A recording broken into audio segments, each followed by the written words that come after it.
we're kind of stuck in a range on Bitcoin right now with 23,000. Big miners are making coin, getting awarded coin around 7,000. So the economics are still there to put money in the ground. But the big opportunity, the mega opportunity for Bitcoin, and why I stay long and why I continue to allocate to Bitcoin, is when we get policy and institutions can allocate to it, sovereign wealth and pension institutions, they'll probably put 50 basis points, which is half of 1%, up to 1% into Bitcoin.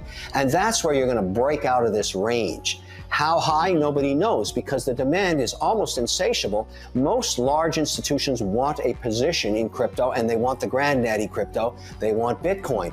They can't buy it yet. So for all of the excitement when we talk about institutional buyers, I'm also in the indexing business. I service the institutions and the sovereign funds with indexing. And they all tell me they want to index for Bitcoin, but they can't buy it. They don't have any policy. They don't have any compliance infrastructure. So we got to get this done. We got to get some policy. If it's just stable coins and Bitcoin, just those two asset classes, that's a huge win for everybody that's involved in crypto. Huge amount of capital come flowing in. When that happens, we don't know. The first indication would be allowing an ETF with the underlying asset being mark-to-market Bitcoin itself, like they've got up in Canada.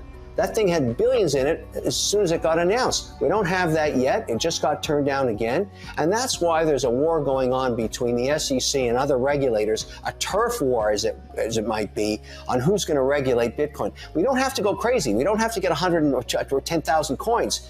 If we could just get stable coin policy, Bitcoin policy, maybe Ethereum, maybe Polygon, maybe Solana, that would be enough. That would be huge. That's a large amount of market cap just right now in crypto. Let me give you the lay of the land as of to this morning, as of right now. So we got a bill cooking right now just on US dollar and treasury bill backed stablecoin. That was going to be heard in August. It's been pushed till after the holiday, till September. The reason you would care about that vis-a-vis Bitcoin would be if we could get that bill done, and let me give you the nitty-gritty on that bill. It's not that complicated. The initiative started with the Toomey and Haggerty. They both had different bills. There's other bills, but it's all around the concept of this. Think about a money market, a Fidelity money market or a Schwab money market. There are rules about how those are built. They get audited every month, and they're not allowed to own assets supporting the money market unit price that have a duration of longer than 12 months. Same thing for stablecoin. It'll be the same idea. Look, if you're going to put out a coin and back it with US dollar, have a US dollar there. And if you're going to use T-bills, disclose how many T-bills you have and what the duration is, and let that be audited every month.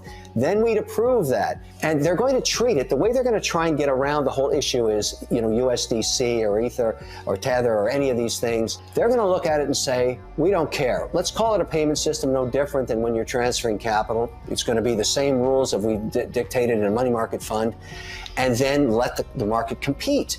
And so you're going to have different players with different amounts of T-bills, different amounts of cash. But the point is there'd be regulation for them.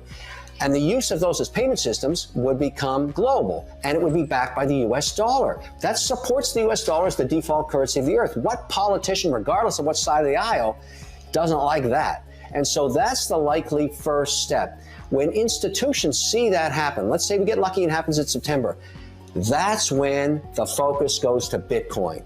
That's when the granddaddy asset, the one that everybody wants, that'll be the next chip to fall. And I think that's when the big opportunity is going to happen. That's after the midterms, after November 8th. The House is probably going to switch. A lot of Republicans are pro-digital, pro-crypto, pro-Bitcoin. All of that action is going to happen in the back end of the year and early in Q1 of next year. I think we can get policy and perhaps an ETF backed by Bitcoin sometime in the first 6 months of 2023. That's why you got to be long now. You have, in my view, you want to be ahead of the market. When it comes to Bitcoin, the floodgates themselves is compliance infrastructure at the sovereign fund level, the Norway fund, the Saudis, the United Arab Emirates, our own states, pension plans. If we were calling that asset, whatever we're going to call it, a commodity or a security, and we got that done, I don't care which direction it goes, why wouldn't you be allocating to any portfolio a portion to Bitcoin, just like you would for real estate, just like you would for stocks, just like you would for bonds? That would really change the dynamic on Bitcoin. And when that happens, you have to make a decision. Do you get ahead of that curve, not knowing when that actually is going to occur? Or do you wait until it occurs? Because it'll be, in terms of price appreciation, I believe it'll be dramatic. It'll be dramatic. You could have a gap up 10, 15, 20, 25% overnight because you've opened up trillions of dollars worth of access to a new asset class. That doesn't happen too often. And I think all of the productivity and all the people that are working on the blockchain and all the projects out there, and I always remind people, Bitcoin is not a coin, it's software. There's lots of really smart guys leaving colleges that are engineering and moving to the United Arab Emirates or the Caribbean islands. They don't stay stateside because they don't have any policy. So all that intellectual capital could come back stateside. There'll be a lot of things happening once we get policy, once we get regulation. And I think you're right. The timing is probably 6, 12 months. But Katie, bar the doors when that happens. It's going to be really wild. The theory of the inflection point is somewhere sort of 7 to 15%, and then it accelerates. It goes back to when the adoption occurs and how fast it ramps afterwards. But I'll tell you, there's two things holding us up right now. Let's stay specific on Bitcoin. The wallet infrastructure, whether you go centralized or decentralized, is shit. It's just not good. And I'll tell you, I don't mean, excuse my French, it is shit. And the reason I say that is it doesn't hook up to the existing compliant infrastructure for institutional investors. When they buy Bitcoin, it's very difficult for them to plug it in to their portfolio mandates because all of the other assets, the majority of them, get marked to market at 4:01 in the afternoon, New York time. That's not the case for Bitcoin. It just keeps trading 24/7, as we all know. So there's a disconnect to the way that their own compliance departments say, well, how do I monitor this for 24/7 trading if you're using leverage, for example, or you're not allowed to own more than 5%, or you're not allowed to own more than 20%. There's all these rules by which institutions have to be compliant. So when I talk to these guys about, and the women who manage these funds, they say, look, I'd love to own some Bitcoin, but there's nowhere to fit it in. I don't have any infrastructure. The wallets aren't secure. You saw the Solana hack again. I mean, we got a lot of work to do as an industry to clean it up, whether you believe in the centralized or decentralized model. I don't care. I use them both myself. But I have to admit, like everybody else in the nascent days, I've been ripped off on a decentralized wallet till I got the joke on security. Now it's hard to do that to me. But you have to go through the learning curve, and a lot of institutions just want to plug and play. So you want that rapid adoption. Let's clean up the wallet system. I don't care, both centralized, decentralized. Let institutions decide what they want to do. You know, we heard the announcement that BlackRock's working with Coinbase. That's not going to really change much because there's not many institutions that are going to use the fees that Coinbase has. They'll probably go to FTX or Binance to do that. But I'm not saying Coinbase won't give an institutional pricing, but it doesn't matter. There's no demand yet. We need to fix the compliance that you plug in, whatever register you've got, whatever wallet you've got, works right into your system. And that's the kind of stuff I'm working on.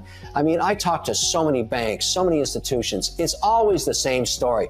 I call up compliance. I want to buy $1 million worth of Bitcoin. They just say, no, Nanette.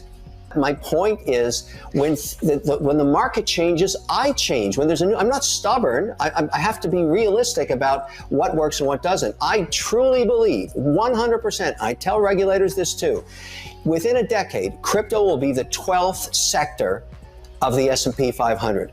We have to realize that there's so much intellectual capital going into problem solving around payment systems, around tokenization, around NFTs, authenticating physical assets. There's so much going on that you gotta be a student of it. You have to do it. You have to understand it. Otherwise, you're gonna be left behind.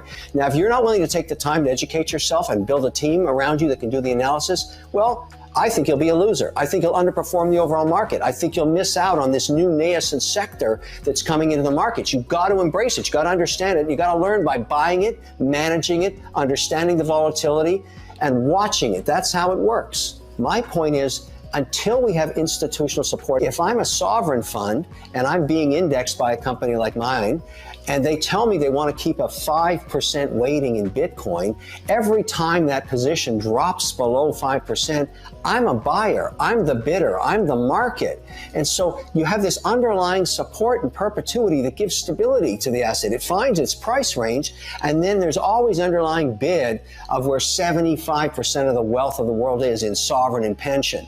We don't have that. But the upside for all of us, whether you agree or not, is price appreciation. That's what matters. You own coin today at 23,000. You wait and see what happens after it becomes regulated.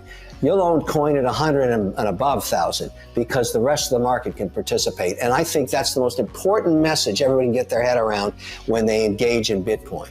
Unlimited amount of capital ready to come at it when they get compliance infrastructure, when they get policy.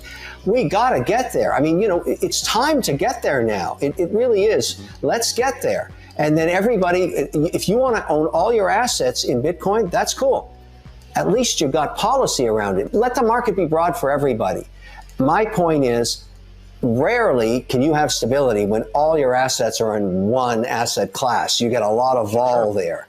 But I want to have a lot in Bitcoin.